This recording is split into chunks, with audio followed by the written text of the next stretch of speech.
First line of defence are external barriers, और ये non specific है। नॉन स्पेसिफिक का मतलब है it is active against all types of foreign invaders. तमाम किस्म के जो फॉरेन इन्वेडर्स हैं, जिसमें तमाम किस्म के एंटीजेंस हैं, तमाम किस्म के पैथोजेंस हैं, जैसे बैक्टीरिया हैं, वायरसेस हैं या अदर माइक्रो ऑर्गेनिजम्स हैं, तो सब के खिलाफ ये एक्टिव होता है, इसलिए इसे नॉन स्पेसिफिक कहते हैं। Without any differentiation, without any specification कि किसी खास को टारगेट करना है, खास फॉरेन इन्वेडर को नहीं, तमाम किस्म के जर्म्स को प्रिवेंट करता है। एक्सटर्नल बैरियर दो किस्म के हैं, एक स्किन है और दूसरा एक्सटर्नल बैरियर है म्यूकस मेम्ब्रेन। म्यूकस मेम्ब्रेन, ये जो म्यूकस मेम्ब्रेन्स हैं ये डाइजेस्टिव सिस्टम की म्यूकस मेम्ब्रेन्स हैं। डाइजेस्टिव सिस्टम के अलावा हमारा जो रेस्पिरेटरी सिस्टम है उसकी म्यूकस मेम्ब्रेन्स हैं। इसके अलावा जो एक्सक्रीटरी सिस्टम है उनकी म्यूकस मेम्ब्रेन्स हैं। रिप्रोडक्टिव सिस्टम की म्यूकस मेम्ब्रेन्स हैं। तो ये जो म्यूकस मेम्ब्रेन्स हैं ये भी जो माइक्रो ऑर्गेनिजम्स हैं उनकी एंट्री को प्रिवेंट करती हैं। सबसे पहले हम देखेंगे skin and external barrier. Skin के मुताबिक देखते हैं, जो स्किन है उसकी 2 लेयर्स हैं।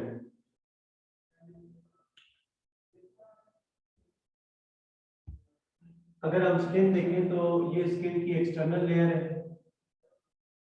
और ये स्किन की इंटरनल लेयर है। जो एक्सटर्नल लेयर है, स्किन की एक्सटर्नल लेयर का नाम है एपिडर्मिस।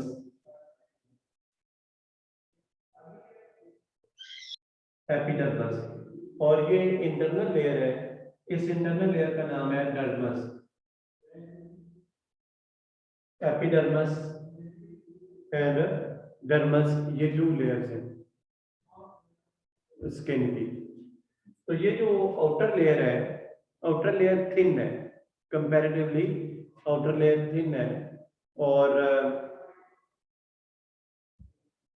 ये जो एपिडर्मिस है, यहाँ पर जो इसकी आउटर लेयर्स हैं 30 to 40 लेयर्स ऑफ सेल्स जो है वो डेड सेल्स हैं। यहाँ पर एक्सटर्नल डेड सेल्स हैं। ये जो एपिडर्मिस है ये थिन लेयर है और इसके जो आउटर लेयर्स ऑफ सेल्स हैं, आउटर लेयर्स जो है वो डेड सेल्स पर कंप्राइजेस हैं। डेड सेल्स पर कंप्राइजेस हैं। ये ऐसे सेल्स हैं जिनमें कैरेटिन प्रेजेंट है। कैरेटिन प्रेजेंट है इन सेल्स में। ये जो आउटर सेल्स हैं, कैरेटिन जो है वो वाटर इनसॉल्युबल फाइब्रस प्रोटीन है। वाटर इनसॉल्युबल फाइब्रस प्रोटीन है। तो ये कैरेटिन प्रेजेंट है।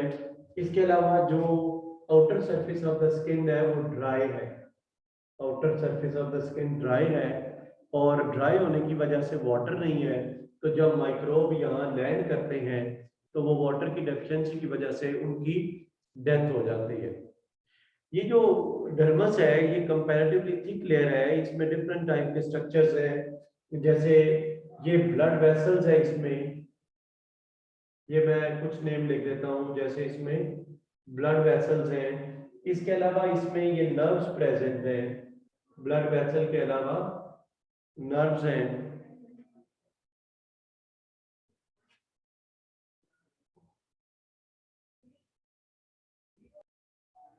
अच्छा बेटा देखें, ये जो इसमें डिफरेंट टाइप की स्ट्रक्चर्स हैं, जैसे ब्लड वेसल्स हैं, जैसे नर्व्स हैं, इसके अलावा रिसेप्टर्स हैं, जैसे ये पेन रिसेप्टर है ये वाला, ठीक है, प्रेशर रिसेप्टर्स हैं। डिफरेंट टाइप्स के इसमें रिसेप्टर्स भी प्रेजेंट है। डिफरेंट टाइप्स के रिसेप्टर्स भी इसमें प्रेजेंट है। फिर बेटा इसके अंदर जो है ये एक और स्ट्रक्चर यहाँ मैं बना रहा हूँ। ये जो है ये एक स्ट्रक्चर है जो हेयर के एंड पर प्रेजेंट है। यहाँ से हेयर अराइज होता है, इसे हेयर एंड ऑर्गन कहते हैं। यानी हेयर एंड ऑर्गन या हेयर फॉलिकल है। हेयर फॉलिकल ये भी प्रेजेंट है इसमें। इसके अलावा इसमें different types of glands present है। जैसे ये ग्लैंड है, इसमें ये ग्लैंड की ओपनिंग बाहर है, ये इसमें ग्लैंड्स है। तो जो डर्मस है वो नीचे वाली लेयर है, ये डर्मस जो है ये थिक लेयर है, और इसमें क्या क्या प्रेजेंट है? नर्व्स, ब्लड वेसल्स, ग्लैंड्स, इसके अलावा रिसेप्टर्स, इसके अलावा हेयर फॉलिकल। तो मैंने आपको बताया कि इसमें जो डर्मस लेयर है उसमें blood vessels, nerves, glands, receptors, hair follicle, ये सारी चीजें प्रेजेंट है। जो इसमें ग्लैंड्स हैं डर्मस में, वो डिफरेंट टाइप्स ऑफ ग्लैंड्स हैं। यहां मैं उन ग्लैंड्स के नाम लिख देता हूं।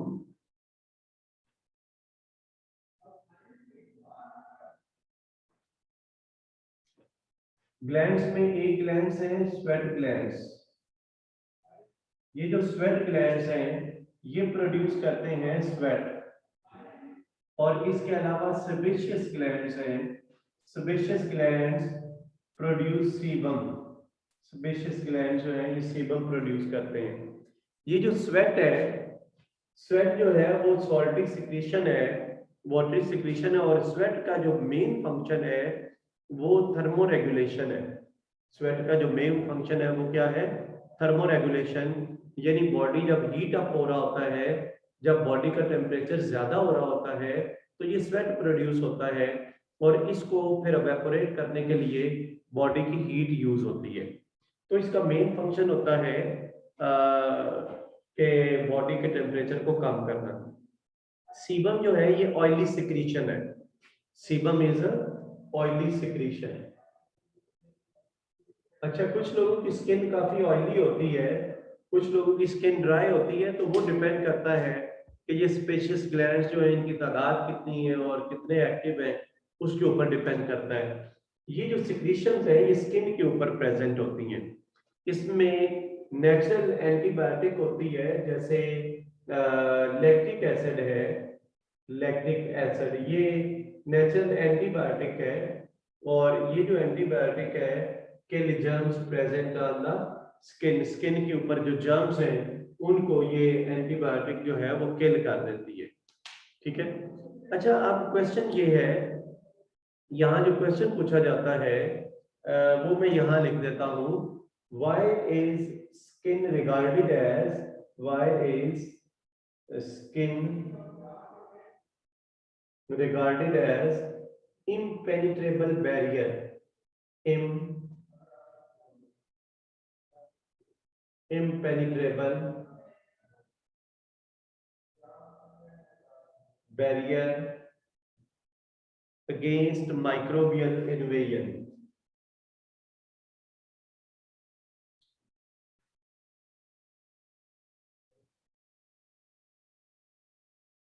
माइक्रोबियल का मतलब है माइक्रो ऑर्गेनिज्म, इन्वेजन का मतलब है अटैक, माइक्रो ऑर्गेनिज्म के अटैक के खिलाफ। यानी ये क्वेश्चन यहाँ से पूछा जाता है, why is skin regarded as impenetrable barrier. Impenetrable का मतलब है can not be penetrated. Impenetrable can not be penetrated, जिसको क्रॉस नहीं किया जा सकता। ऐसा बैरियर जिसको क्रॉस नहीं किया जा सकता अगेंस्ट माइक्रोबियल इन्वेजन। जब माइक्रो ऑर्गेनिज्म अटैक करते हैं तो इसको क्रॉस नहीं कर सकते। बेटा डिफरेंट एनिमल्स में जैसे डॉग्स वगैरह हैं तो उनमें स्वेट ग्लैंड नहीं होते। जो डॉग्स हैं उनमें स्वेट ग्लैंड नहीं होते, तो इस वजह से एक प्रोसेस होता है जिसे पेंटिंग कहते हैं, जिसे उर्दू में हाँफना कहते हैं।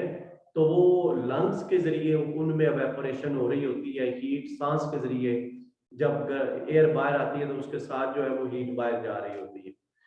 अच्छा देखें, इसमें आपने क्या बताना है इसके आंसर में। इसके आंसर में आपने एक तो बात ये बता देनी है कि स्किन की जो आउटर लेयर्स हैं। अच्छा बेटा ये मैं एंटीबायोटिक वाला पॉइंट बता देता हूँ दोबारा। स्किन की जो आउटर लेयर्स हैं, आउटर लेयर जो है वो डेड सेल्स हैं। आउटर लेयर्स में डेड सेल्स हैं, और जिनमें क्या चीज प्रेजेंट है? कैरेटन प्रेजेंट है। वाटर इनसॉल्युबल प्रोटीन है, ये प्रोटेक्शन का काम करती है, protection against the microbial attack. Microbial attack के खिलाफ जो है वो प्रोटेक्शन प्रोवाइड करती है। दूसरी बात बतानी है कि आउटर लेयर जो है वो स्किन की ड्राई है। जब माइक्रो ऑर्गेनिज्म लैंड करते हैं तो वाटर की डेफिशिएंसी की वजह से उनकी डेथ हो जाती है। तीसरा पॉइंट जो है वो ये वाला बताना है ग्लैंड्स का। ये मैं दोबारा रिपीट कर देता हूँ। स्किन में डिफरेंट टाइप्स ऑफ ग्लैंड्स हैं, और ये जो ग्लैंड्स हैं, जैसे बेटा स्वेट ग्लैंड्स हैं, ये स्वेट प्रोड्यूस करते हैं। स्वेट जो है वो सिक्रीशन है स्वेट ग्लैंड की। इसका मेन फंक्शन है थर्मोरेगुलेशन, लेकिन इसके अंदर जो है वो एंटीबायोटिक प्रेजेंट है, लैक्टिक एसिड। और ये जो लैक्टिक एसिड है ये नेचुरल एंटीबायोटिक है, kill germs present on the skin. Skin के ऊपर जर्म्स है उनको किल कर देती है। सेबेशियस ग्लैंड जो है वो सीबम प्रोड्यूस करते हैं। सीबम ऑयली सिक्रीशन है, तो इस ऑयली सिक्रीशन में जर्म्स जो है वो ट्रैप हो जाते हैं, जिसकी वजह से उनकी डेथ हो जाती है। तो इस क्वेश्चन के आंसर में, ये शॉर्ट क्वेश्चन पूछा जाता है, इसके आंसर में ये 3 पॉइंट्स आपने बताने होते हैं। एक ये वाला, दूसरा ये, और तीसरा ग्लैंड के रेफरेंस से आपने बात करनी है। अब हम नेक्स्ट देखते हैं। नेक्स्ट बेटा हम देखते हैं कि जो म्यूकस मेम्ब्रेन्स हैं उनके मतलब हम देखते हैं। Mucous membrane of digestive system, mucous membrane of digestive system. बेटा जो एपिडर्मस है, मैं एपिडर्मस के मतलब बता देता हूँ। हमारी स्किन की 2 लेयर्स है। जो आउटर लेयर है वो डर्मस है, डर्मस थिन लेयर है। और इस डर्मस की जो 30 to 40 आउटर लेयर्स हैं वो डेड सेल्स पर कंप्राइजेज हैं। उन्हें केराटिनोसाइट्स कहते हैं, उनमें केराटिन प्रोटीन होती है। इसके नीचे, एपिडर्मस के नीचे काफी थिक लेयर है जिसे डर्मस कहते हैं। डर्मस जो है उसके अंदर डिफरेंट टाइप की स्ट्रक्चर्स, डिफरेंट टाइप्स के ऑर्गन्स प्रेजेंट हैं। जैसे स्ट्रक्चर्स में मैं आपको बताता हूँ कौन सी स्ट्रक्चर्स प्रेजेंट है। जैसे ब्लड वेसल्स हैं, नर्व्स हैं, रिसेप्टर्स हैं, रिसेप्टर्स के अलावा ग्लैंड्स हैं, ठीक है, हेयर फॉलिकल है जहाँ से हेयर अराइज होते हैं। तो ये आपने डर्मस में बताना है कि डर्मस के अंदर जो है वो स्ट्रक्चर्स, डिफरेंट टाइप्स की स्ट्रक्चर्स प्रेजेंट है, और डर्मस कंपैरेटिवली थिक लेयर है। This is present below the epidermis. अच्छा, mucus membrane of gastro intestinal tract. ये जो गैस्ट्रो इंटेस्टाइनल ट्रैक्ट है इसे डाइजेस्टिव ट्रैक्ट कहते हैं। Gastro intestinal tract, digestive tract. इसकी जो म्यूकस मेम्ब्रेन है इसके मुतालिक देखते हैं।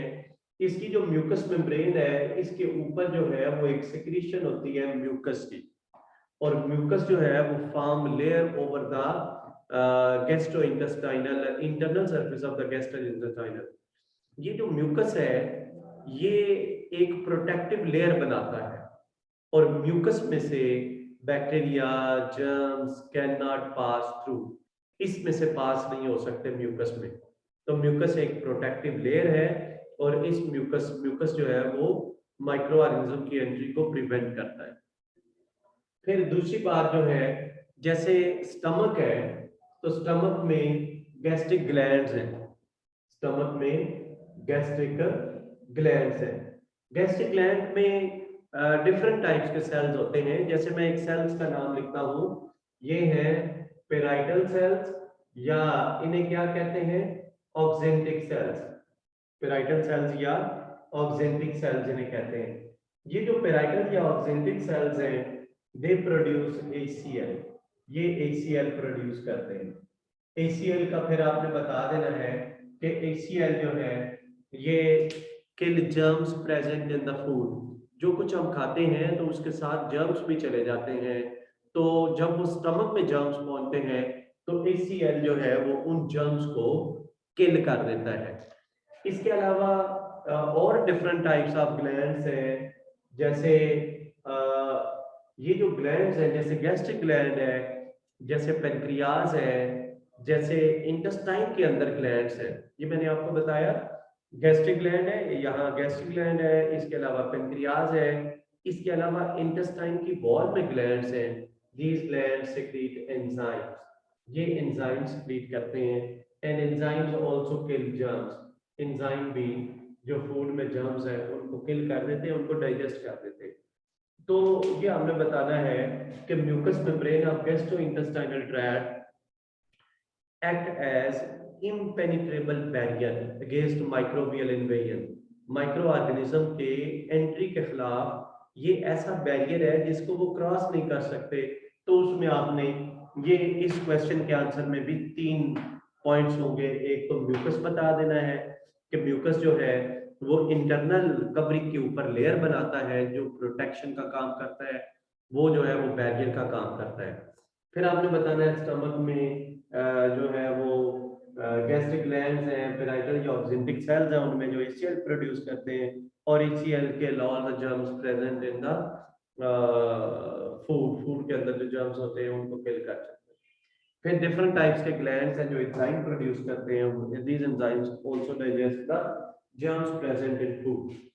इसके बाद हम देखते हैं mucous membrane of respiratory system, mucous membrane of respiratory system. Respiratory system की जो म्यूकस मेम्ब्रेन है इसके मुताबिक देखते हैं। देखिए बेटा, हमारा जो नोज है, हमारे नोज में कैविटी है, उस कैविटी का जो इंटीरियर पार्ट है उसे हम कहते हैं वेस्टिब्यूल। तो वेस्टिब्यूल क्या है? Vestibule is anterior part of nasal cavity. ये जो नेजल कैविटी का इंटीरियर पार्ट है, इसमें जो कैविटी है उसे वेस्टिब्यूल कहते हैं। और वेस्टिब्यूल में वेस्टिब्यूलर हेयर है, vestibular hair are present in it. इसमें वेस्टिब्यूलर हेयर, ये जो वेस्टिब्यूलर हेयर है ये क्या करते हैं? Vestibular hair trap dust particles and germs present in the air when this enter into in the nose. जब एयर नेजल कैविटी में दाखिल होती है तो फ्रंट पर जो पार्ट है वहां पर हेयर प्रेजेंट है, इन्हें वेस्टिबुलर हेयर कहते हैं। They trap dust particles, they trap germs present in the air. फिर हमने बताना है कि जो रेस्पिरेटरी सिस्टम की इंटरनल कवरिंग है, जैसे नोज की इंटरनल कवरिंग है, ट्रैकिया की इंटरनल कवरिंग है, तो इस कवरिंग का क्या नाम है? इस कवरिंग का नाम है ciliated mucous epithelium, ciliated mucous epithelium. इसमें इसकी खास बात क्या है कि यहाँ ये जो म्यूकस एपिथेलियम है इसमें सीलिया भी है और म्यूकस भी है, सीलिया और म्यूकस है। फिर इन दोनों का आपने फंक्शन बता देना है कि सीलिया का क्या फंक्शन है और म्यूकस का क्या फंक्शन। ठीक है, यहां मैं ड्रॉ करके आपको बता देता हूं। जैसे हमारा नोज है, तो नोज की जो इंटरनल सरफेस है वो एपिथेलियम है। नोज की इंटरनल सरफेस क्या है? एपिथेलियम है। तो वो एपिथेलियम जो है वो सिलिएटेड म्यूकस एपिथेलियम है। अगर नोज की इंटरनल सरफेस का थोड़ा सा पार्ट हम माइक्रोस्कोप में देखें तो वहां पर हमें सेल्स यूं करके नजर आएंगे। ये देखें, ये कॉलम की तरह के सेल्स नजर आ रहे हैं, ये वाले। ये जो सेल्स हैं इनके ऊपर सीलिया प्रेजेंट है, ये सिलिएटेड सेल्स है, ये इनके ऊपर सीलिया प्रेजेंट है। तो ये जो है ये सिलिएटेड सेल्स है। ऐसे सेल्स हैं जिनके ऊपर सीलिया है, ठीक है, ये इनके न्यूक्लियस है ये वाले। साथ ये एक सेल है, ये मैं यूं बना रहा हूं, ये देखें, इसकी यूं ओपनिंग है और इसके अंदर ये म्यूकस है और यहां से म्यूकस बाहर आ रहा है। तो ये वाला सेल जो है ये म्यूकस सेल है। म्यूकस सेल जो है ये म्यूकस रिलीज करता है। इसके अलावा और मैं सेल बना देता हूं, ये देखें, ये सिलिएटेड सेल है ये वाले, ठीक है। इसके अलावा ये वाला सेल जो है ये म्यूकस सेल है ये वाला, ये आगे सिलिएटेड सेल है, ये इनके ऊपर सीलिया है ये वाले, ये सीलिया है। यहाँ पर ये भी म्यूकस सेल है ये वाला, ये एक म्यूकस सेल है, ये एक म्यूकस सेल मैंने बनाया। ये जो सेल है, जैसे ये सेल है, इन्हें कहते हैं स्टेम सेल, स्टेम सेल। ये जो स्टेम सेल है इनका क्या काम होता है, इनका क्या फंक्शन है स्टेम सेल का? बेटा ये जो स्टेम सेल्स हैं, जब म्यूकस सेल जो है वो ये सिंगल लेयर होती है ना म्यूकस सेल्स की, तो म्यूकस सेल्स उतर जाते हैं। मतलब जब हम नोज में फिंगर वगैरह डालें और उस फिंगर के साथ भी ये जो एपिथेलियल सेल्स हैं ये आ जाते हैं। एपिथेलियल सेल यहाँ से रिमूव भी हो सकते हैं। फिर ये जो नीचे स्टेम सेल है ना, ये वाला, ये छोटा सेल जो मैंने बनाया है, स्टेम सेल्स फिर डिवाइड होते हैं और डिवाइड होके ये नए सेल्स बना देते हैं ताकि यहाँ से जो सेल रिमूव हो चुके हैं उनकी कमी को पूरा कर सके। बेटा यहाँ जो बात आपने बतानी है वो ये बतानी है कि नोज में ये जो सिलिएटेड सेल्स हैं जिनके ऊपर सीलिया है ये हैं, और म्यूकस म्यूकस सेल्स ये म्यूकस रिलीज कर रहे हैं, ये म्यूकस ऊपर प्रेजेंट है। This is layer of mucus over the cilia, cilia के ऊपर ये लेयर ऑफ म्यूकस है, ये थिक सिक्रीशन है। अच्छा, अब इस तरफ ये यहाँ से एयर एंटर हो रही है, इस जगह से ये एयर एंटर हो रही है, और इस तरफ जो है यहाँ पर जो है फेरेंक्स है, फिर इधर जो है वो पीछे की तरफ। तो यहाँ पर मैं आपको ऐसे बता देता हूँ बेटा, देखें इसमें ऐसे है, जब एयर नोज में एंटर होती है तो जो एयर में मौजूद डस्ट पार्टिकल्स हैं, एयर में मौजूद बैक्टीरिया और जर्म्स हैं, वो इस म्यूकस की लेयर में ट्रैप हो जाते हैं। ये देखें म्यूकस में ये बैक्टीरिया वगैरह ट्रैप हो गए, ये सीलिया मूव करते हैं और इन जर्म्स को पीछे की तरफ ले जाते हैं। तो जब म्यूकस पीछे जाता है तो वो पीछे जाकर फेरेंक्स में और फिर इसोफेगस में चला जाता है, और इसोफेगस में जाकर वो डाइजेस्ट हो जाते हैं। इसी तरह जो हमारा ट्रैकिया है, ये जो विंड पाइप है, इसके अंदर भी सिलिएटेड सेल्स और म्यूकस है। जब एयर विंड पाइप में पहुंचती है तो बैक्टीरिया जर्म्स म्यूकस में फंस जाते हैं और म्यूकस ऊपर की तरफ मूव करता है, ट्रैकिया से ऊपर की तरफ म्यूकस आता है और वो इसोफेगस में चला जाता है, फिर स्टमक में जाकर डाइजेस्ट हो जाते हैं। तो अगर कहा जाए कि mucous membrane of respiratory system ये इम्पेनिट्रेबल बैरियर के तौर पर काम करती है, तो उसमें आपने बताना है वेस्टिब्यूल और वेस्टिबुलर हेयर के मुतालिक बता देना है, फिर हमने सिलिएटेड म्यूकस एपिथेलियम के मुतालिक बता देना है, इसमें आपने सिलिएटेड सेल्स बताना है, म्यूकस सेल्स बताना है, सीलिया और म्यूकस के मुतालिक बता देना है। ये चीजें जो है इसमें आपने डिस्कस करनी है। इंगी फाइबर्स हैं